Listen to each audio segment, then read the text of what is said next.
Caribbean Premier League 2024 play ஆஃப்க்கு வந்தாச்சு. League stage முடிஞ்சிருச்சு. பிளே ஆஃபில் eliminator match Barbados Royals Trinbago Knight Riders கடையில். டின்பாக்கன் நைட் ரைடர்ஸ் நம்பர் 3ல் முடித்தாங்க. பார்படோஸ் ராயல்ஸ் நம்பர் 4ல் டேபிளில். இந்த ரெண்டு டீம் கடையில் இந்த மோதலில் யார் ஜெயிக்கிறாங்களோ அவங்க உள்ள, தூக்குறவங்க வெளியில் டோர்னமெண்ட்டு விட்டு போக வேண்டியதுதான். நாக் அவுட் ஸ்டேஜுக்கு வந்திருக்கோம். முழுமையாக பாருங்கள். உங்களுக்கு தேவையான யோசனைகள் யுக்திகள் கிடைக்கிறத பேஸ் பண்ணி உங்களோட ஓன் டீமை க்ரியேட் பண்ணலாம். @MSC Cricket 11 அப்படின்னு சர்ச் பண்ணி டெலகிராமில் ஜாயின் பண்ணிக்கோங்க. குழப்பம் இருந்ததுன்னா டாப் கமெண்ட் லிங்க் இருக்குது, கிளிக் பண்ணி ஜாயின் பண்ணிக்கோங்க. ப்ரொவிடன்ஸ் ஸ்டேடியம் கயானால தான் அந்த மேட்ச்சு. மழை இல்லை அப்படிங்கிற ஃபோர்காஸ்ட்டு. October 2 4:30 AM நம்மளோட டைம், அவங்களோட time 7 PM. Night match. Due factor considerable. Still bad first என்னை பொறுத்த வரைக்கும் ப்ரிஃபரபிள். ஒரு பக்கம் நாக் அவுட் ஸ்டேஜுக்கு வந்திருக்கோங்கும் போது அது ப்ரெஷர் கேமாக இருக்கும். அதனால் ரன்ஸ் ஆன் த போர்டு வச்சுக்கிறது பெட்டர் அப்படின்னு யோசிக்கலாம். அண்ட் இந்த சீரீஸை பொறுத்த வரைக்கும் ஃபஸ்ட் இன்னிங்ஸில் ஸ்கோர் வர மாதிரி செகண்ட் இன்னிங்ஸில் ஸ்கோர் வருது, ஆனால் ஈஸியாக வரல. அதை பார்க்கணும். அண்ட் அதிரடியாக விளையாடுற பேட்ஸ்மேன்ஸு நல்லா விளையாடுறாங்க. ஃபஸ்ட் இன்னிங்ஸில் ஸ்பின்னர்ஸுக்கு அவ்வளோ அசிஸ்ட் கிடைக்காத ஃபீல். ஓரளவுக்கு ஸ்பின்னர்ஸ் கண்ட்ரோல் பண்ணுறாங்க, அதெல்லாம் ஓகே தான். பட் ரொம்பவே சூப்பர்னு சொல்ல முடியாது. பட் செகண்ட் ஹாஃபில் கொஞ்சம் எக்ஸ்ட்ரா ஸ்கிட் ஆகுது. ஸ்பின்னர்ஸுக்கு கொஞ்சம் டேர்ன் கிடைக்குது. அது கொஞ்சம் ஸ்பீடோடு போகிறதுனால அது பெட்டராக ஸ்பின்னருக்கு அசிஸ்ட் கொடுக்குது. என்ன சொல்லப்போனால் பேசரும் கூட அந்த ஒரு எக்ஸ்ட்ரா ஸ்கிட்டுனால விக்கெட்ஸ் எடுக்கிறாங்க. சில LBWs இந்த மாதிரி விஷயம். அதே நேரத்தில் மிஸ் டைம் ஷாட்ஸ் இதெல்லாமே பார்க்குறோம். ஃபஸ்ட் ஹாஃபை விட செகண்ட் ஹாஃப் கொஞ்சம் குயிக்காக போகிறதுனால அவ்வளோ ஈஸியாக ப்ளே பண்ண முடியல. கயானால அதை பார்க்குறோம். இது டிஃப்ரெண்ட்டான ஒரு விஷயம். ரிவர்ஸாக நம்ம யோசிக்கணும், அந்த இடத்துல பார்க்குறோம். அண்டு சில நேரங்களில் கொஞ்சம் டவுனாக இருந்ததுன்னா ட்ராக்கு செகண்ட் ஹாஃபில் கொஞ்சம் பெட்டராக பேட்டுக்கு வரும். பட் டவுனாலாம் இல்லை, ஓரளவுக்கு பேஸ் இருக்கிற மாதிரி இருக்குது. கிராக்ஸ் எல்லாம் இருந்து ட்ராக் கொடுக்குறாங்களான்னு பார்த்துங்க. அப்படி இருந்தால் டெஃபினட்டாக பேட் ஃபஸ்ட்டுக்கு கொஞ்சம் பெட்டராக இருக்கும். செகண்ட் ஹாஃபு இன்னுமே குயிக்காக வர்றதுனால அது காலியாகுது. ஸோ அதை மைண்ட் பண்ணிக்கோங்க. என்னை பொறுத்த வரைக்கும் இந்த பர்டிகுலர் டேயில் பேட் ஃபஸ்ட்டு பெட்டர். அதே நேரத்தில் இந்த பர்டிகுலர் ட்ராக்குக்கும் பேட் ஃபஸ்ட்டு கொஞ்சம் பெட்டர். நல்லா ஸ்கோரை மட்டும் போஸ்ட் பண்ணணும். அண்ட் முக்கியமாக ஒரு விஷயம் நோட் பண்ணணும், இங்கே அதிரடியாக ஆடுற பேட்ஸ்மேன்ஸ் நல்லா விளையாடுறாங்க. ஸ்டோக் பண்ணி ஸ்டெடி பண்ணி விளையாடணும்னு நினைக்கிற அந்த பிளேயர்ஸுக்கு சக்ஸஸ் கிடைக்கல. அதையும் மைண்ட் பண்ணணும். அண்டு ஃபஸ்ட் ஹாஃபோட end over bowlers mostly consider பண்ணிக்கோங்க. ஜென்ரலாக அது ஒரு டெம்ப்ளேட்டாகவே வச்சுருக்கோம் ஃபேண்டசி விளையாடுறவங்க.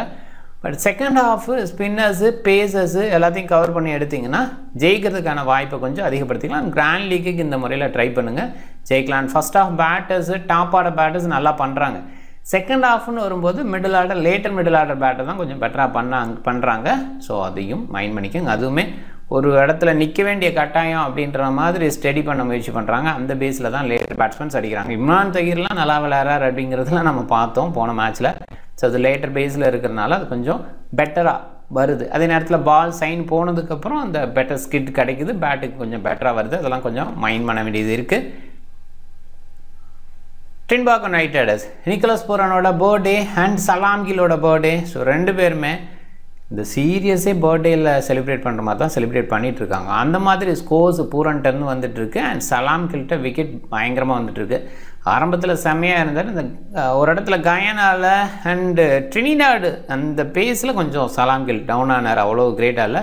பட் போன மேட்ச் வேறு லெவல் பவுலிங் மறுபடியும் வந்திருக்காரு அப்படின்னு சொல்லணும். டெஃபினட்டாக இந்த டீமில் சில மாற்றங்கள் எதிர்பார்க்கலாம். போன மேட்ச் நாதன் எட்வர்டுக்கு ஹைன்ஸுக்கெலாம் வாய்ப்பு கொடுத்தாங்க. ரெண்டு பேருமே செம பர்ஃபார்மன்ஸ் கொடுத்தாங்க செகண்ட் ஹாஃபில். நான் ஏற்கனவே சொன்ன மாதிரி அந்த பர்டிகுலர் ட்ராக்கு செகண்ட் ஹாஃபில் பேசர் சப்போர்ட்டும் கொடுத்தது. ஸ்கிட்டு அந்த ஒரு விஷயம் ஹைன்ஸு அண்ட் எட்வர்ட்ஸுக்கு விக்கெட் எடுத்து கொடுத்தது. நல்ல அவுட்புட் கொடுத்தா கூட டெஃபினட்டாக எக்ஸ்பீரியன்ஸ் பேஸில் கிறிஸ் ஜோர்டான் சைடு போயிடுவாங்க. ஜைடன் சேல்ஸ் மறுபடியும் வந்துடுவார் அப்படிங்கிற எதிர்பார்ப்பு இருக்குது. அண்ட் சுனில் நரைன் இந்த மேட்ச் வர்றதுக்கான வாய்ப்பு. அவர் ஆல்ரெடி ஃபிட்டு அப்படின்னா கூட ஒரு ஹாஃப் ஃபிட்டில் இருந்தாருங்கிறதுனால ரெஸ்ட்டு எக்ஸ்ட்ரா கொடுத்தாங்க. பட் இந்த மேட்சை பொறுத்த வரைக்கும் வர்றதுக்கான வாய்ப்பு ரொம்பவே அதிகமாக இருக்குது. பார்த்துக்கலாம் ஆன் டைமில். அப்படி இல்லைன்னா 1 செகண்ட் பாரிஸ் சைடு தான் ஓப்பன் பண்ண வைக்க பார்ப்பாங்க. டீசன்ட் பிளேயர், நல்லா விளையாடுறாரு. பட் அன்ஃபார்ச்சுனேட் அந்த நர்வ்ஸை ஹோல்ட் பண்ண முடியல. ஃபஸ்ட்டு சில மேட்சஸ்லாம் விளையாட பார்க்கும்போது டெஃபினட்டாக ஒரு வெஸ்ட் இண்டீஸ் கிரிக்கெட்டு கூட விளையாடுவார் அப்படின்ற அந்த ஃபீலை கொடுத்தாரு. ஸ்டில் நான் ஒருட்ட நல்ல டேலண்ட் இருக்கிற ஃபீலை பார்க்கலாம். பாரிஸ் எந்த அளவுக்கு அடுத்த சீசனில் கம்பேக் பண்ணுவார். டொமஸ்டிக்கில் விளையாண்டு மறுபடியும் இன்டர்நேஷ்னலில் பதிவு பண்ணுவாரா பார்க்கணும். And Roy and Sunil Narine தான் ஓப்பன் பண்ணுவாங்க. And Keacy Carty decent player. And போன மேட்ச் ரொம்ப லேட்டாக தான் இருக்கிறாங்க. அப்படி இருந்தாலும் அவரோட ஷோ இருந்தது. ட்ரீம் டீமுக்குள்ள வந்துட்டார். Pooran, Tim David, Polaroid, Russell, Jordan இவங்கெல்லாம் என்ன மாதிரி ஹிட்டர்ஸ்ன்னு நமக்கு நல்லாவே தெரியும். பயங்கர ஹார்டு ஹிட்டிங்கை ஷோ பண்ணுறாங்க. அதில் பூரன் வந்து ரீசெண்டாக ஒரு செஞ்சுரி அடிச்சார். பர்டிகுலராக இந்த கயானாவில் செம்மையான ஆவரேஜ் 100+ ஆவரேஜ் 140 அந்த ரேஞ்ச் ஆவரேஜ் வச்சுருக்காரு. பயங்கரமாக வச்சுருக்காரு ரன் ரேட்டு. அதே நேரத்தில் அண்ட் நிறைய நாட் அவுட்ஸ்லேயே இருந்திருக்காரு. டிம் டேவிட்டை பொறுத்த வரைக்கும் டீசன்ட் ஹிட்டிங்கு, டெஃபினட்டாக எண்டில் ஒரு ஃப்ளரிஸ் ஃபினிஷ் ஒரு ஆளாக கொடுக்க முடியுது. ஸோ அது இன்னொரு பக்கம் பவுலிங் பேஸில் சில லெஃப்ட் ஹேண்டர்ஸுக்கு எகென்ஸ்டாக பயன்படுத்தும் வாய்ப்பு. கிரண் போலார்டு இந்த டீமோட கேப்டன் நல்லா பண்ணிகிட்ருக்காரு. ஃபினிஷ் பேஸில் நல்லா பண்ண முடியுது அண்ட் பவுலிங்கில் சில நேரங்களில் ஹேண்டியாக வந்துடுறாரு. Russell, Jordan, Akeal Hosein, Sears and சலாம் கில் இருக்காங்க. ஒரு இடத்துல தேவைப்பட்ட டிம் டேவிட்டும் போனால் அதே நேரத்தில் சுனில் நரேன் வேறு வரும்போது போலார்டுக்கிட்ட இந்த மேட்ச்சு பவுலிங் பெருசாக எதிர்பார்க்க தேவையில்லைன்னு தான் தோணுது. எல்லா ஒரு பேட்டரை இன்க்ளூட் பண்ண பார்க்குறாங்களா? மார்க் தேலுக்கு இந்த சீரியஸில் வாய்ப்பே கிடைக்கல. ஸோ அவருக்கு எதுவும் வாய்ப்பு கொடுக்குன்னு நினைக்கிறாங்களா? இல்லை பாரிஸை மேலே வச்சுக்கலாம் அப்படின்னு எதுவும் எடுத்துகிட்டு வந்தால் அந்த இடத்துல போலார்டுக்கு எதுவும் பவுலிங் கிடைக்கலாம். பட் அப்படியுமே நீங்கள் பார்க்க வேண்டிய விஷயம் அந்த பவுலர்ஸ் கவுண்ட்டு பார்த்துக்கோங்க. ஆண்ட்ரூ ரசல் பவுலிங் பேஸில் சில நேரங்களில் முழுமையாக வீசுகிறார், சில நேரங்களில் அவ்வளோ வீசுறதில்ல. கிறிஸ் ஜோர்டான் 1 செகண்ட் உள்ளே வந்துடுவான்னு நினைக்கிறேன். அகில் ஹுசைனோட லெஃப்ட் ஆம் ஆர்த்தராக்ஸ் நியூ பால் வீசுகிற திறமை சூப்பராக இருக்குது. சில நேரங்களில் அந்த இடத்துல விக்கெட் விழலாம் லேட்டராக அவ்வளோ பெருசாக எடுக்கிறதில்ல. சிஎல்ஸ் ரைட் ஆம் மீடியமும் டீசெண்டான left hand batter and Walker சலாம் கில் ஏற்கனவே சொன்ன மாதிரி செம்ம கலக்கலான பவுலிங் கொடுத்துருக்காரு. பர்படாஸ் ராயல்ஸ் இந்த டீம் ஆரம்பத்தில் வந்த விதத்தை பார்க்கும்போது விமன் சாம்பியன் ஆன மாதிரி பர்படாஸோட மென்னும் சாம்பியன் ஆயிடுவாங்களோ அப்படின்னு நினச்சோம். பட் 5 in a row தோல்வி கடைசியில். ஸோ அது பெரிய பின்னடைவுன்னு தான் சொல்லணும். கம்பேக் பண்ணுறது அவ்வளோ ஈஸி கிடையாது. தொடர்ந்து தோக்குறாங்க. பட் ஸ்டில் ஒரு பாயிண்ட் யோசிக்கும் போது ஆரம்பத்தில் வெள்ளலக்கே பயங்கரமாக பண்ணார். ஸோ அது பெரிய ஒரு ப்ளஸ் பாயிண்ட்டு. லேட்டராக ரன்ஸும் கொடுத்தார் பேட்டிங்கில் அண்ட் பவுலிங்கில் வேறு லெவல் பண்ணார். ஸோ அது வந்து பெரிய பாசிட்டிவ் அந்த டீமுக்கு அமைஞ்சுது. அண்ட் ரோமன் பவுல் மிடில் ரொம்ப சொதப்புறாரு. அத்தனை எதிர்பார்த்த பர்ஃபார்மன்ஸ் கொடுக்கல. விக்ரம் போன மேட்ச் வந்தால் நல்லா பண்ணார். ஸோ நல்லா அவரை வச்சு தொடருவாங்கன்னு தான் தோணுது. ஏன்னா ஆரம்பத்தில் ரிவால்டோ கிளார்க்கு வாய்ப்பு கொடுத்தாங்க ரெமஞ்சிங் அப்படின்றதுல. பட் கெவின் விக்ரம் நல்லா விளையாண்டார். அதனால் அவருக்கான வாய்ப்பு அங்கே தான் இருக்கும்னு நினைக்கிறேன். அலைன் ஒரு இடத்துல குயிக்காக ஆடுறார் ஓப்பனிங் பொசிஷனில். குவிண்டன் டி காக் மட்டும் ரன் மெஷினாக இருக்குது. அந்த சீசனில் டாப் ஸ்கோரர் லிஸ்ட்டில் Quinton de Kock and Pooran இவங்க தான் இருக்காங்க.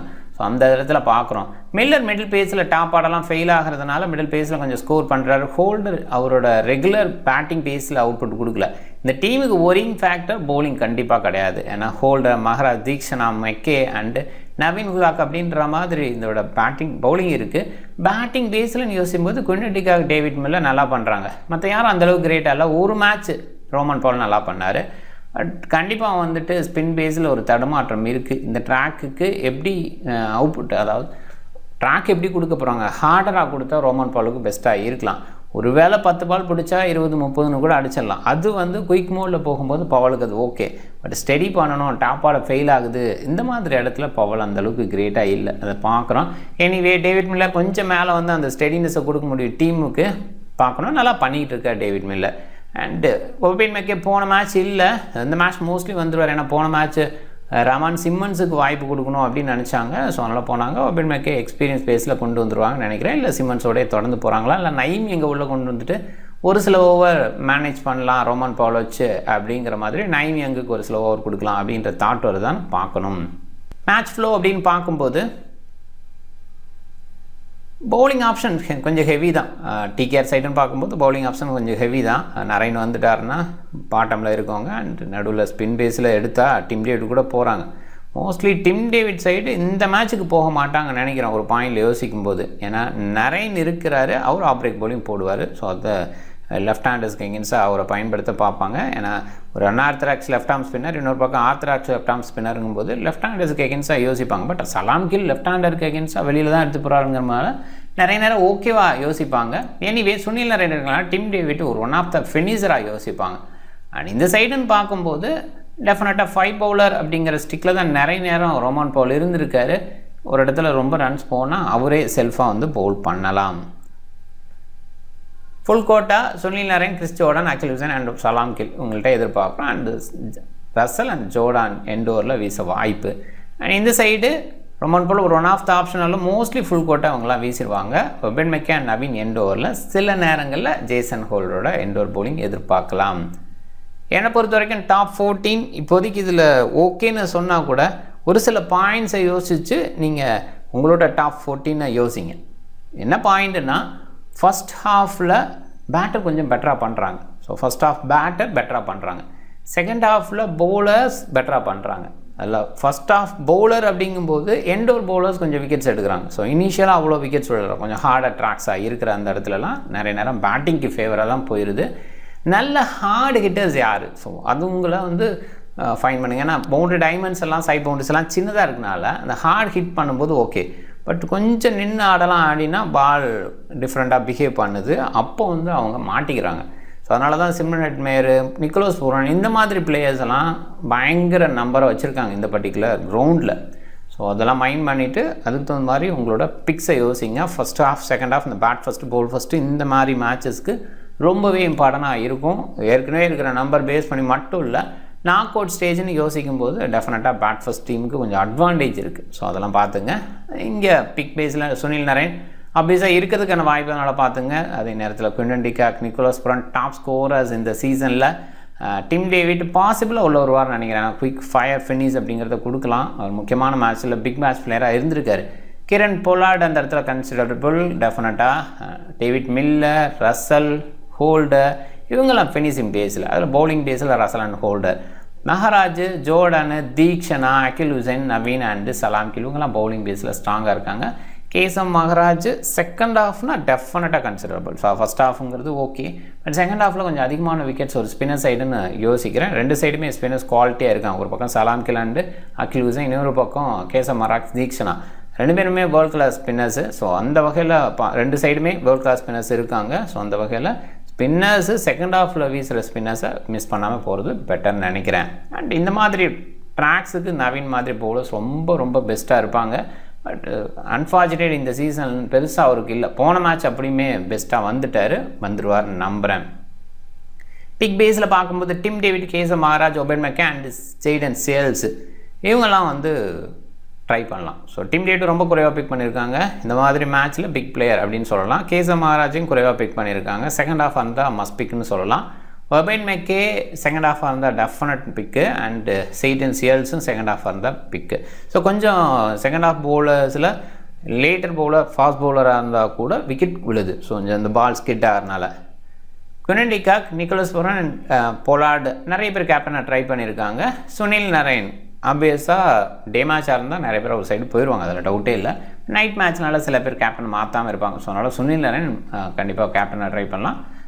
Jason Holder decent choice and Chris Jordan decent choice. எண்டோர் பவுலிங் அப்படின்றதுனால நல்ல பவுலிங் கொடுக்குறாங்க. கேட்சிங் பொசிஷனில் நிற்கிறாரு. அண்ட் பேட்டிங்கில் வந்தாலும் சின்னதாக ஒரு கான்ட்ரிபியூஷன் கொடுக்க முடியும். இது எல்லாமே கிறிஸ் ஜோர்டன்கிட்ட இருக்கிற விஷயம். நல்லா ட்ரை பண்ணலாம். டீம் பாருங்கள். கேப்டன் சொல்லிடலானே, வைஸ் கேப்டன் பூரன் இங்கே வேறு லெவல் நம்பர் வச்சுருக்காரு. அது மைண்டில் ஓடும்.